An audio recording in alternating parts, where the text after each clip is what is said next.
আপনাকে যখন এয়ারপোর্টে পৌঁছে দিতে গেছিলাম তখনই আমি জানতাম আপনি জিতে ফিরবেন। এত বিশ্বাস আমার উপরে তোমার? সৎ মানুষেরা কখনো হারে না স্যার, কারণ তাদের মধ্যে শিব বাস করেন। হারে কখন জানেন? যখন সে আর সৎ থাকে না, শিব তাকে ছেড়ে চলে যায়। আচ্ছা স্বয়ংভু, তোমার কি মনে হয় আমি অসৎ হয়ে যাব? মহাদেব আমাকে ছেড়ে চলে যাবেন?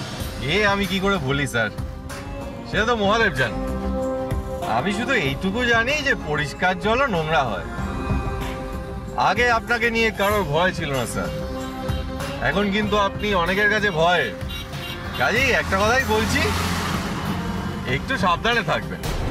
কেন সাবধানে থাকবো কেন? জীবনটা একটা সাপ লুটোর মতো স্যার। ওপরে ওঠার জন্য যেমন মইও আছে, তেমনি নিচে টেনে নামানোর জন্য সাপও আছে।